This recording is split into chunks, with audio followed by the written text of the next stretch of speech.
Қазақстанда әлі Совет одағы. Қазақстан бай адам үшін ол рахат, ал кедей адамға ол өте белгісіз мемлекет. Қазақстанда туризм саласы ол тоқалдан туған бала сияқты. Ай сайын 2 рет кафеге, ресторанға бармасаң, ол Египетке бір сапар.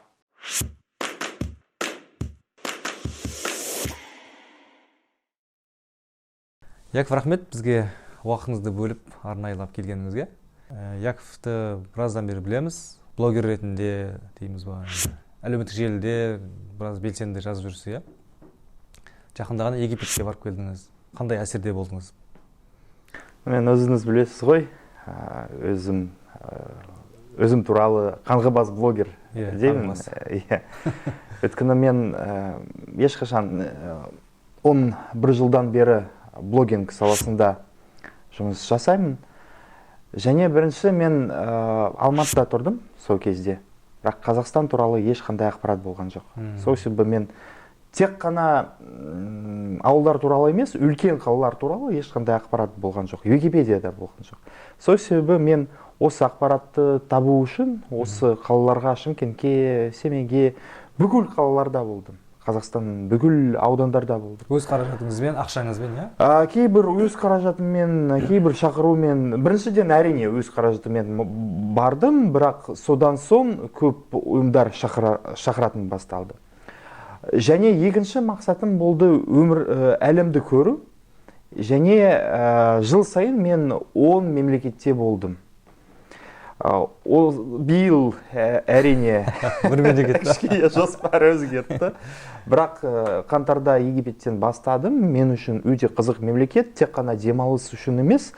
Мен үшін ол өзі анықтау, бізде ұлттық өзі анықтау мәселесі әлі тұр ғой. Ал Египет ол осы мәселеден, осы мәселені зерттеу үшін өте қызық мемлекет. Өйткені сіз білесіз ғой, бізде негізі БУ біріккен ұлттар ұйымының концепциясы бар.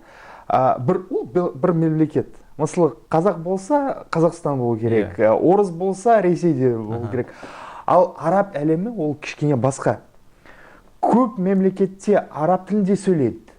Дін бірдей, бәрі бірдей, біздің көзқарасымен. Бірақ әр елдің мемлекеті басқа. Олардың ұлты қандай? Араб па? Египтянин ба? То есть, мен әлі түсінбеймін. Және оларда мемлекет ішінде осы сұраққа көп қандай пікірлер бар. Өздерінде, кейбір адамдарда бір мақсат, бір ислам мемлекет, әлемдегі ислам мемлекетті құру керек. Екінші адамда пан-араб, тек қана арабтар үшін үлкен мемлекет жасау керек. Бір кісі олар дейді, басқа арабтар біз үшін отандас емес, арабтар емес, бізде тек қана Египет. Дінге қатысты емес, тіл қатысты емес, тек қана Египет мемлекет құру керек. Айдентити ғой енді. Хотя Египет ол неше ғасырлық емес, неше мың жылдық өмір сүрген мемлекет. Әлі олар осы қызық сұраққа жауап тапқан жоқ. Сол себебі кішкене қалай айтамын, облегчение болды, өйткені бізде 30 жыл ғана, шамамен 30 жыл. Жеңілдік, бір жеңілдік, облегчение. Бірақ мен келесі сапарым, Құдай қаласа, Балкан мемлекеттерге болады. Оларда басқа ситуация.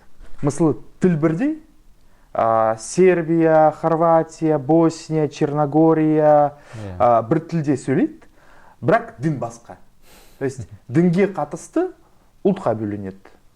То есть, өзі анықтау мәселе ол расында өте күрделі.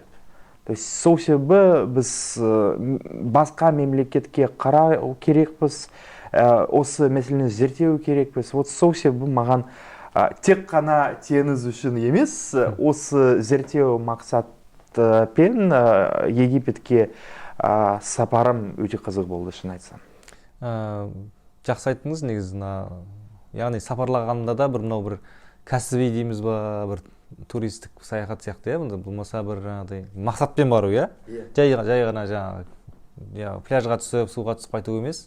Болмаса тек пирамидаға селфи жасау емес, бұл кәдімгі ішінен бір тану ғой.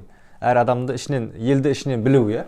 Не, селфи де жасау керек екен. Тарихынан білу, иә? Иә, селфи де жасау керек екен, өйткені ол жарнама ғой. Ол тек қана пирамидалардың жарнамасы емес, ол білімнің жарнамасы.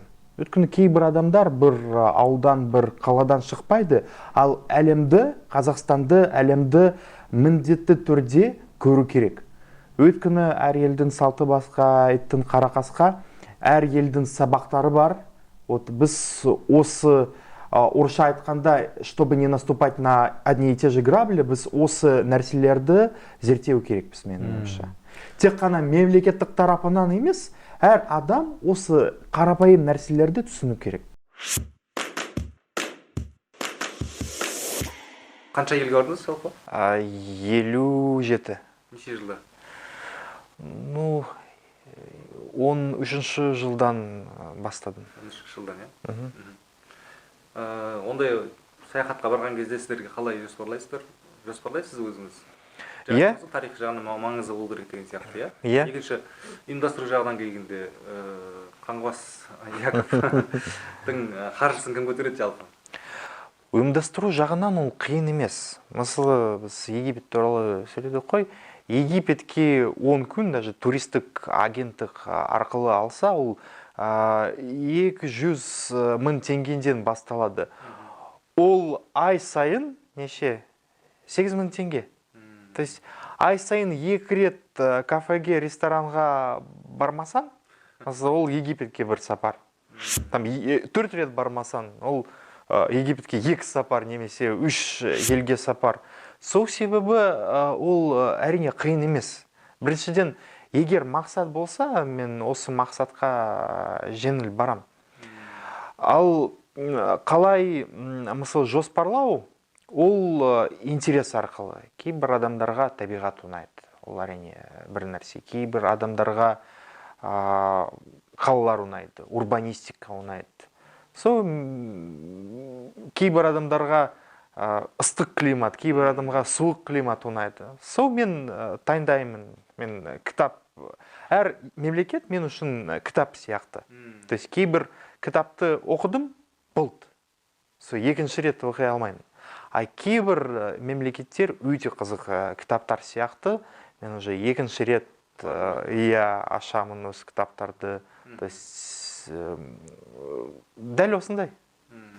Яғни жоспарлаған кезде өз қаражатыңызды үнемдесеңіз баруға болады, иә? Иә, кейбір нәрселерде өз қаражатымен, сосын уже где-то 2 жылдан соң көп шетел мемлекеттер өздері шақырады. Мысалы, мен 19-шы жылы Польша шақырумен бардым Польшаға, сосын Шри-Ланкаға бардым. Көп мемлекеттерде.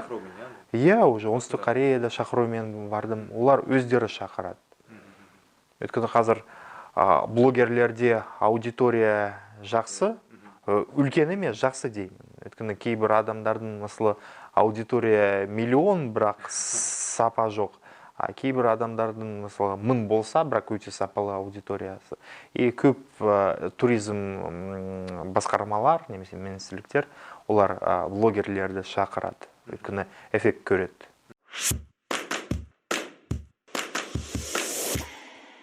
Бір мемлекет туралы айтқан кезде, біз сол мемлекетті көз алдымызға елестетеміз, бір айкон дейміз ба, тағыдай бір әртүрлі өзінің мемлекеттің бір белгісі болады. Иә, әрине. Сен айтқанда Египет десе, енді оларда ең болса енді пирамида бар. Бірақ Қазақстан деген кезде басқа елдіктер бізді тану қиын сияқты да. Сен айтқандай расымен 30 жыл Совет үкіметі болды, ол ар жағында көшпенді өмір сүріп кеттік па, сосын ба әлде бізде бір осы ұлттық идентити әлі қалыптасқан жоқ сияқты да. Қазақстан дегенде мұсылман, мен шетелде болғанда айтатын, мұсылман еліміз, ал ну что? Тағы не дейді, Қазақстан, Центральная Азия дейсің, окей, Центральная Азия. Мұнай. Мұнай дейсің, мұнай деген не дейді. Намат десең, намат қазір бар ма сендерде? Намат жоқ, Монғолияда ғой. Осындай бір біздің ел келген кезде не елестейді? Қызық та, осыны біз қалай не танытуымыз керек біз? сіздің барып жүрген қызық сапарларыңыз, өңірлерге барасыз, нелер жарнамалайсыз, экология, табиғатты біздің еліміздің. Қазақстан дегенде не елестеуі мүмкін, не елестетуіміз керек болмаса? Байқоңыр ма ол? Экспо ма? Білмеймін. Ол ең қиын сұрақ. Өйткені мен өзіңіз білесіз ғой, ішкі туризмнің және Қазақстанда туризм дамытуының үлкен фанатпын. Бірақ мен әрқашан айтамын, бірде Қазақстанда туризм саласы ол тоқалдан туған бала сияқты. Қандай министрлік мысалы туризммен айналысады? Бір жағынан мәдениет және спорт министрлігі, бірақ экотуризм экология министрлігінде, сосын әр мысалы әкімшілік қазақ туризм бар. 3 немесе 4 жыл бұрын көп жақсы орындар туралы мемлекет ақпарат берді. Мысалы қазір Бозжыра туралы әңгімелер өте көп, немесе оңтүстік Қазақстанда Ақмешіт. 4 жыл бұрын ешкім білген жоқ осы орындар туралы. Ол неге? Өйткені біз расында білмейміз. Қазақстан әлемге неге қызық? Намат, көшпенділер, олар қазір Монғолияға барады әдейі. Немесе Қырғызстан өте жақсы көшпенділердің жарысы Игорь Кочевников. Көшпенділер ойындар жасалған. Монғолияда дайын ауыл бар. Әрине, Монғолияда тек қана дайын ауыл емес. Монғолияда халық өмір сүреді. Біз үшін экзотика. Біз үшін қазақ юртада, қазақ үйде отыру, қазақ үйде тамақ, ол экзотика. Қазақтар үшін ол экзотика. Трамптың баласы барды, мысалы. Актерлар бар, де? Вот сол себебі ол әрине үлкен мәселе. Бізге біріншіден тек қана шелтелге емес, біз үшін Қазақстанды көрсету керек. Өзіміз үшін, Өзіміз үшін. Бірақ мемлекеттік жолында, туризм дамуының жолында бір үлкен мәселе тұр. Ол қандай? Мемлекет тек қана үлкен жобаларды жасайды. Мысалы, Маңғыстауда ең үлкен, ең қымбат қонақ үйді салып, және мен білмеймін, тек қана президенттерді және олигархтарды қарсы алу. Сол себебі әрине біздің қарапайым халық осы жолдарға сенбейді. Біріншіден, менің ойымша, туризм ол орысша айтқанда устойчивый болу керек. Тұрақты. Мен мысалы Бозжыраға бір рет барсам, немесе сіз мәшінмен, жүптермен, ол туризм емес. Ол жай бір сапар. Туризм біріншіден ол тұрақты болу керек. То есть апта сайын, жыл сайын туристер келеді. Екінші, ол жергілікті адамдар үшін табыс жасау керек. Мысалы, мен Бозжыра туралы айтар едім. Мысалы, Бозжырадан шамамен, қазіргі жолмен 100 километр, ал тіке жолмен 30 километр Сенек деген ауылы бар. Вот менің ойымша, егер осы туризм Сенек тұрғындарға табыс берсе, ол туризм біріншіден, және ол мемлекетке жақсы эффект береді. Сол себебі менің ойымша үлкен жобаларды емес, кішкентай жобаларды жасау керек. Мысалы, хостелдерді ашу. Тек қана Маңғыстау, әр облыста кісілер облыстық орталығынан ауылдарға, командировкаларға шығады, іс-сапарға шығады. Бірақ кейбір аудандық орталығында гостиница жоқ. Олар әріптестің үйінде жатады, тамақ ішеді. Осындай көп ауылдарды көрдім. Бірақ күн сайын оларға іс-сапарға келеді. Сол уже осы ауылда бір мемлекеттік грант берсе, 2 миллион мысалы бір хостелді жасау жетеді, былай жетеді. Және эффект өте тез шығады. Мысалы, осындай қымбат отельді рентабельно жасау үшін неше жыл? 10-15 жыл. Ал кішкентай хостелдің рентабельно жасау үшін ол 1-2 жыл. То есть, әр ауылда, әр мысалы ауданда осындай жақсы хостел болса, жақсы қонақ үй, қымбат емес, арзан қонақ үй болса, ол біріншіден туризм дамытады, сосын жергілікті адамдарға уже табыс береді. Және мемлекетке әрине ол үлкен мерзімді эффект болады шығар, менің ойымша.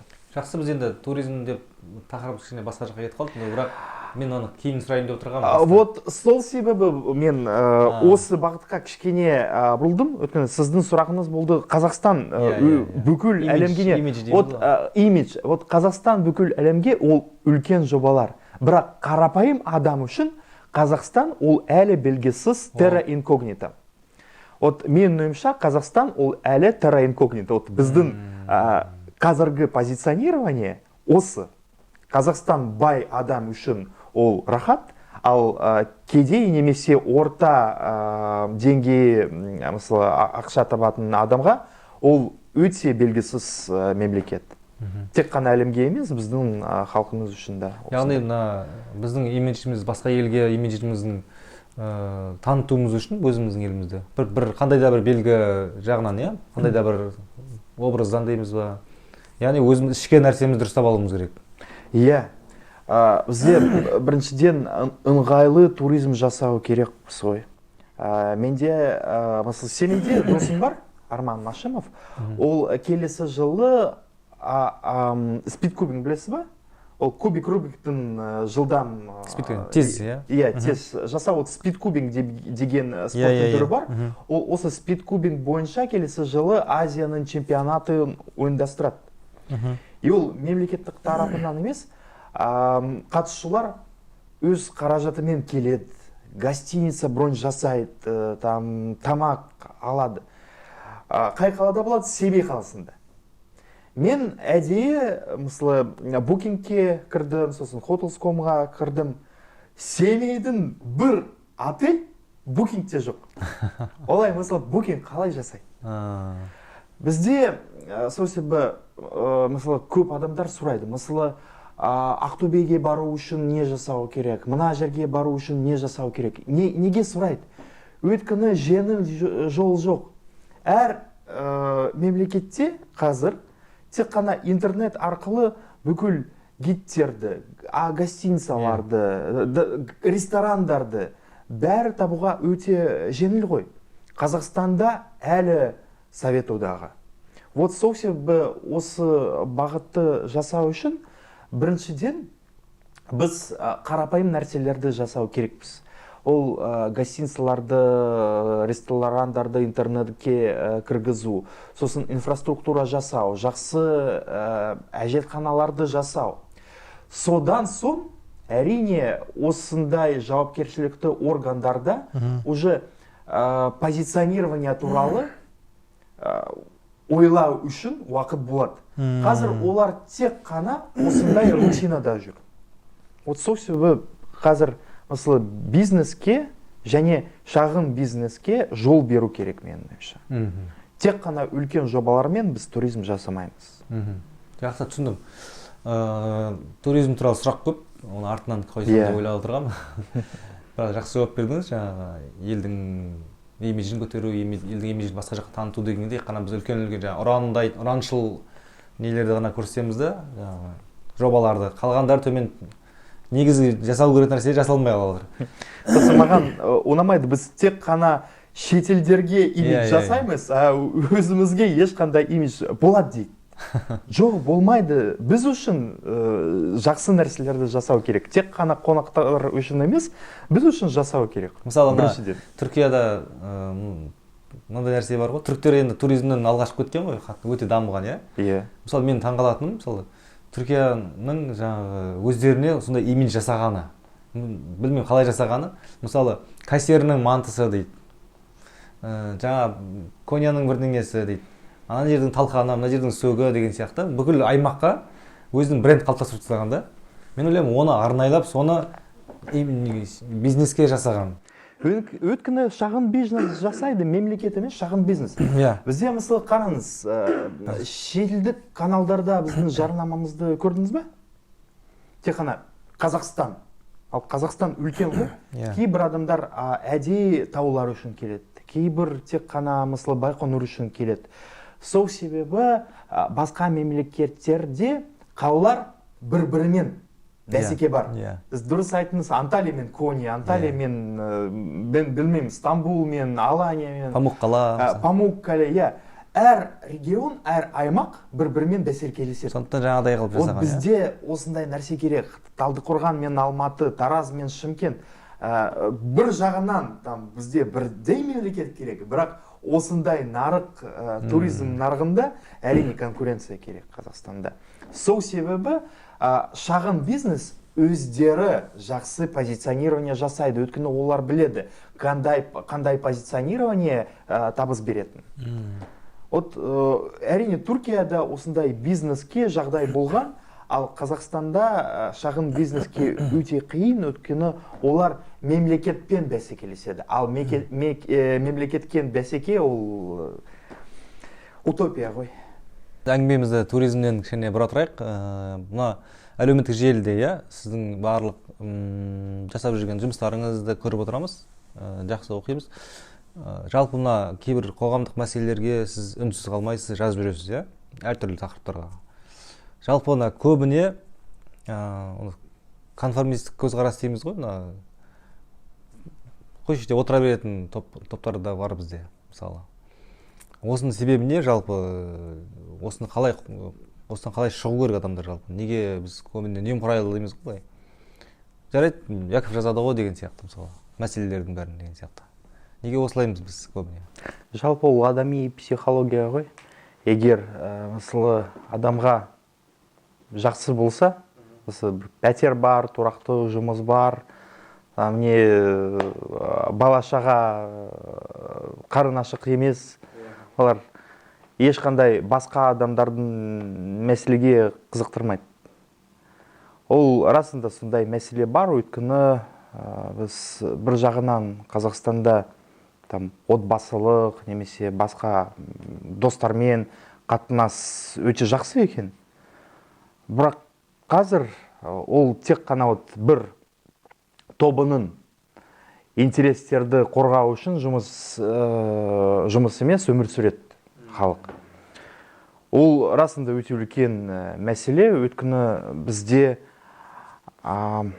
азаматтық емес, бір топтық интерес көп адамдарда бірінші орында. Бұл мәселені өзгерту не жасау үшін әрине мен білмеймін, ол мүмкін, ол білімсіздіктен.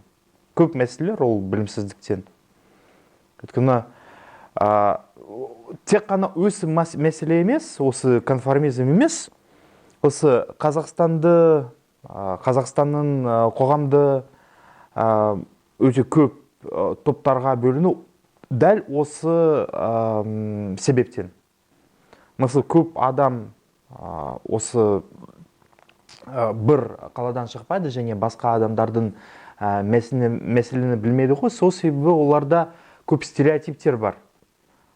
Мысалы, мен солтүстікте тұрсам, мен оңтүстіктер туралы мынау Ирандар деп. Қу адамдар, ал оңтүстіктен адамдары ешқашан солтүстікте барған жоқ адамдары, мына сатқындар дейді. То есть ол стереотип неге дәл осы себептен. Өйткені адам тек қана бір білімсіздіктен, өйткені адам тек қана бір кішкентай әлемде тұрады ғой, бір отбасында немесе тек қана достар арасында. Опять же, ішкі туризмнен шықтық қой, бірақ осы мәселе расында адамға көздерді ашады ғой. Тек қана туризм емес, бірақ жалпы басқа қалалар туралы ақпарат адамға горизонт көздерді ашады. Сол себебі егер біз осы ақпаратты әлеуметтік желілер арқылы немесе басқа құралдармен адамдарға ақпарат болмаса, бізде Қазақстан жылдан соң өте тез көп топтарға бөлінеді. Менің ойымша сізде осындай бір ішкі мақсат бар сияқты. Өйткені сіздің посттарыңыздан қарап отырсақ, сіз жаңағыдай әр өңірге барып, сол стереотиптерді бұзып жүрсіз, ол менің бірінші мақсатым болды. Біріншіден қазақстандықтарға көрсету. Өйткені біз Қазақстан туралы әлі аз білеміз, көп емес. өйткені осы стереотиптерді бұзу үшін мен үшін ақпарат керек өте болды. Ол тек қана осындай мысалы ұлтаралық немесе дінаралық мәселелер туралы емес. Ол экономиканы даму үшін ол да өте керек ақпарат. Өйткені кейбір адамдарда мысалы бір ой бар, бірақ басқа өңірде осы ойды реализацияға деңгейге жасаған адамдар бар. Мен мысалы осы адамдарды бір-бірімен байланыс жасаймын. То есть Қазақстанды даму үшін мен ойымша әрине Қазақстан туралы көбірек білу керек. Тек қана бір ауыл туралы емес, тек қана бір облыс, бір өңір туралы емес, Қазақстан туралы көбірек ақпаратты жазу керек. Ол расында сіз дұрыс айтыңыз, ол менің миссиям, мен блогингте менің миссиям. Енді осы әлеуметтік желіні айтып қалдық қой, жаңа блогосфера дейміз ғой. Осы бір пікіріңізді айтыпсыз, бізде екі түрлі жаңағы блогосфера бар. Біреуі қазақ тілді, біреуі орыс тілді. Оны түсінікті. Бірақ осы екі сала дейміз ба, екі тілді адамдар бір-бірін түсініп жатыр ма жалпы? Екеуінің темасы, тақырыбы деңгейін салыстырған кезде. Қазақ тілдері түсінікті, қазақ тілі екі адамды екі тілде де түсіне береді. Қазақ тілін білетін адам екі тілде де түсінеді. Мысалы, қазақтар дейікші. Ал орыс тілді адамдар, таза орысша білетін, ойлайтын, бірақ қазақшаны онша білмейтін адамдар. Қазақ тілін мәселесін, қазақтың жазып жатқан мәселелерін түсіне ма жалпы? Сен де өзі екі тілді адам болғаннан сұрап отырмын да? Иә, мен екі тілде ақпаратты оқимын ғой, маған ол мәселе емес.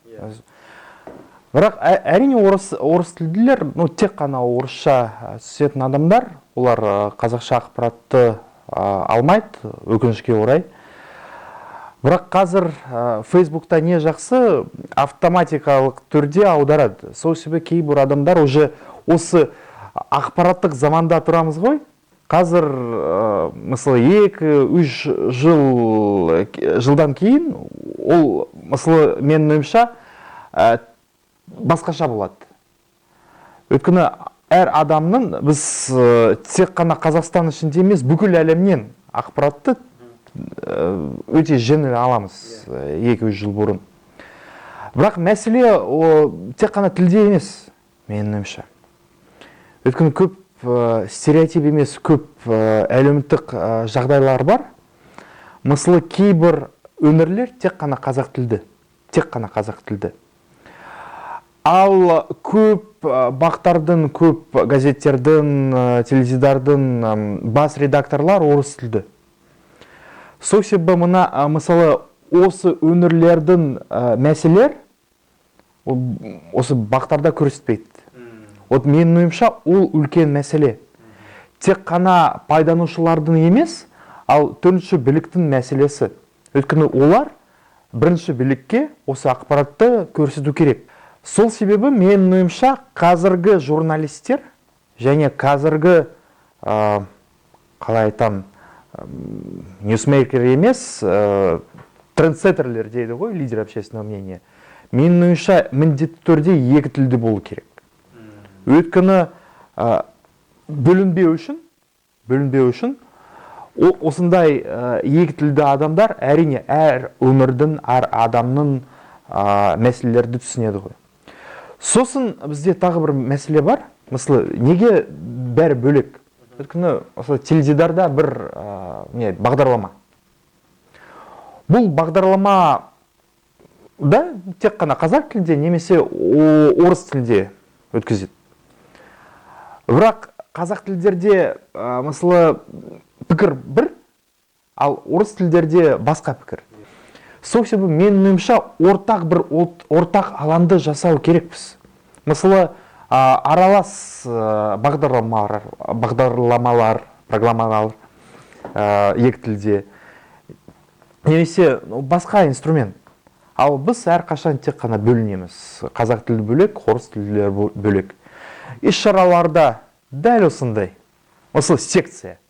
Әлеуметтік желілер бір үлкен форум болса, қазақ тілділердің секциясы бөлек болады.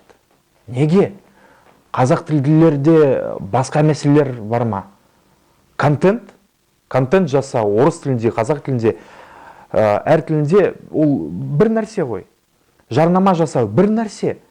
Неге біз даже осындай форумларда біз қазақ тілдерді бөлінеміз?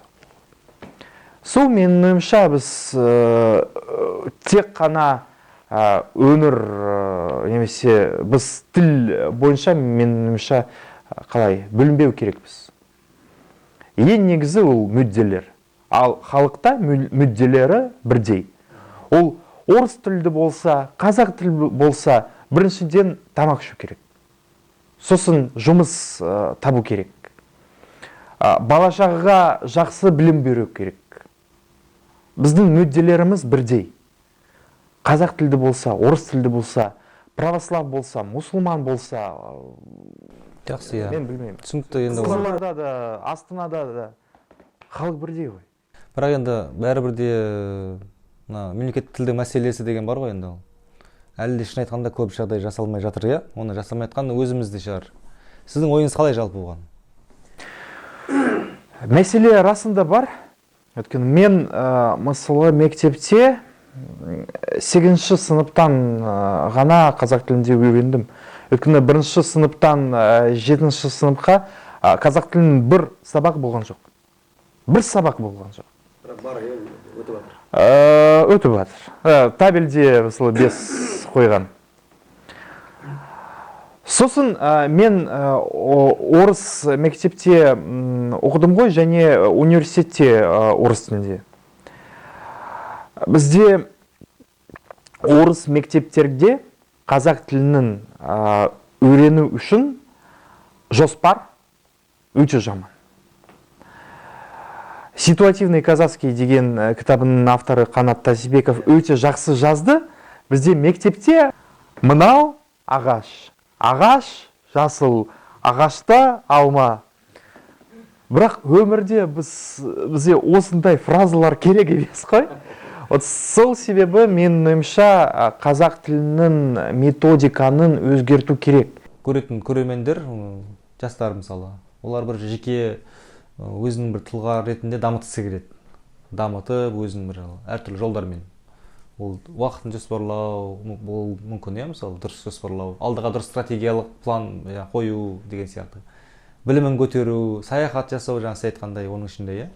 Жалпы өзіңіз осындай жасаған кезде, осы жолмен қарағанда не істейсіз жалпы? Қандай кітаптар оқып, тайм менеджмент бар, басқа да кайдзен ба, приложениялар ма? Мен шын айтсам, уақыт жоспарлау үшін жақсы үлгі емес. Менің графигім өте еркін қазір. Әрине, бірақ осындай графикке келу үшін әрине қиын, көп жұмыс істеу керек. Бірақ мен өте көп ақпаратты аламын, тек қана интернетте емес. Қазіргі жастардың мәселесі, олар үлкен мәтіндерді, үлкен тексттерді оқи алмайды. Менің ойымша білім алу үшін әрине жыл сайын шамамен 20-30 кітапты оқу керек. Ол тек қана художественный кітап емес, ол өте көп прикладной кітаптар бар. Сол мен 2 апта сайын бір кітапты оқимын. Сосын тағы бір кеңес, ол аналитикалық, немесе орысша айтқанда критическое мышленияны дамыту керек. Осындай тақырып бойынша өте көп кітаптар бар. Мысалы, мен өте ұнайтын кітап «Фрикономика».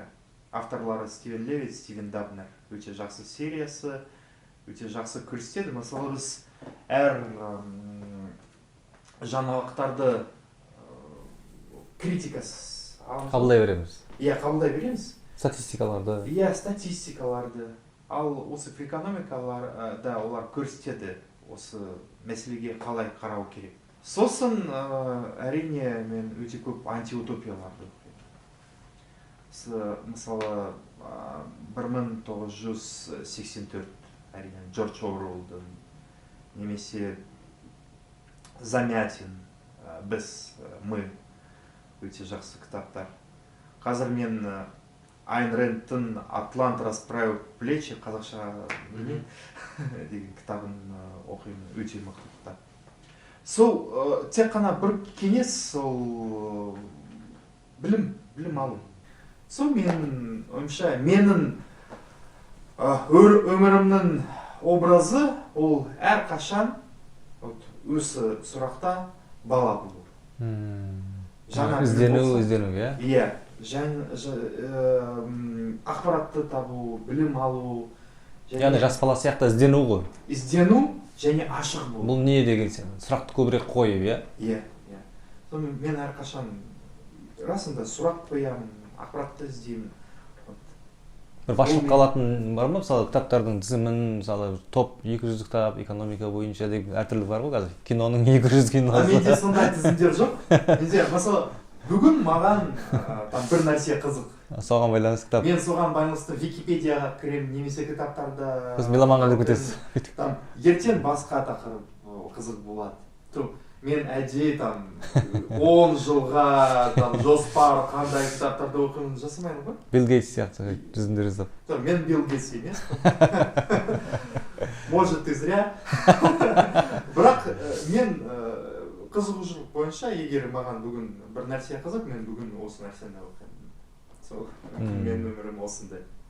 Енді мына Франклин деген атақты америкалық баяғы атамыз конституцияны қабылдаған, декларациясын $100 Иә, $100 егемендік декларациясын қабылдаған жаңа Американың, ақштың, соның бір андай айтатын әңгімесі бар екен. Сол туралы. Досы кітапханада істейді, досына барып кітап алады екен, түнімен оқып тастап, қайтадан әкеліп береді кітабына. Бір жаңағы соншалықты кітапқа деген сүйіспеншілігі, білімге деген ұмтылысы ғой жалпы. Сосын зерттеулерге қарасақ, мына үлкен жаңағы әлемдік миллиардерлер дейміз ба, үлкен жаңағы топ менеджерлер дейміз ба, жетістікке жеткен жалпы адамдар, лидерлер дейміз ба, тек кітап оқығандар екен.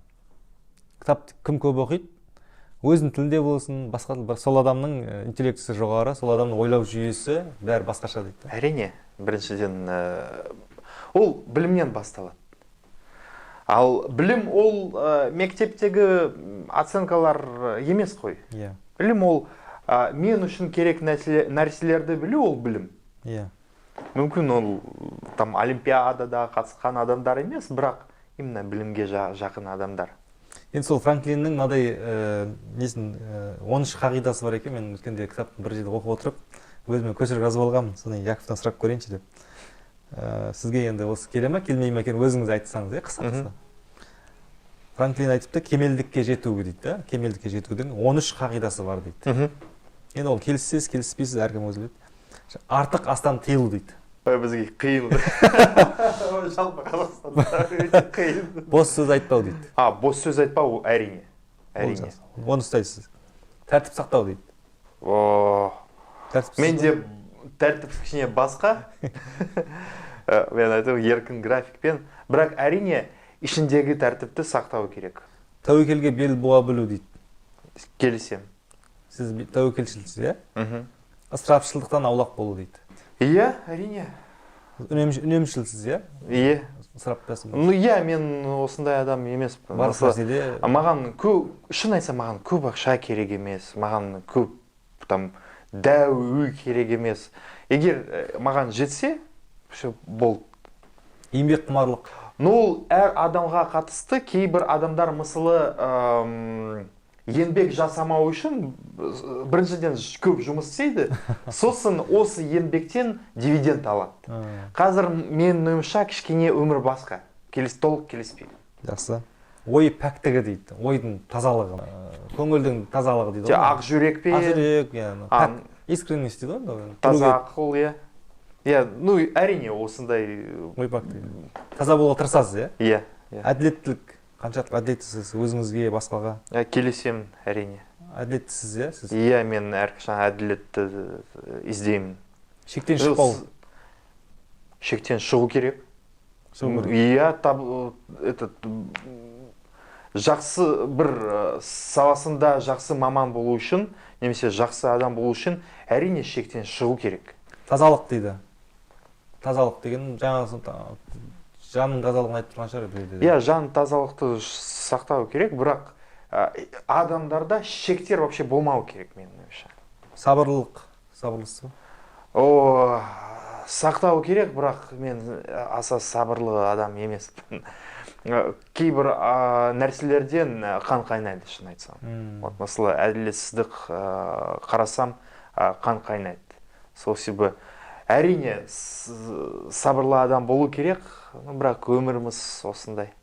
Ең соңғысы дейді, 13-ші нәпсіні шектей білу дейді. Біз осы тақырыппен басталдық қой. То есть ұлттық өзін анықтау бар, және жеке өзін анықтау бар. Сол себебі мен әрине келісемін, әр адам өзін анықтау керек екен, және керек емес нәрселерді пайдаланбау керек, меніңше. Рахмет, Яков, өте жақсы сұхбат болды. Сізге көп рахмет айтамыз. Осындай мазмұнды, жақсы әңгіме айтып бердіңіз. Енді мен ойлаймын, осының ішінен көрермендер, біздің арнамыздың көрермендері өзіне қажетті ақпарат алады деп ойлаймын. Сізге тек сәттілік тілеймін. Саяхаттай беріңіз.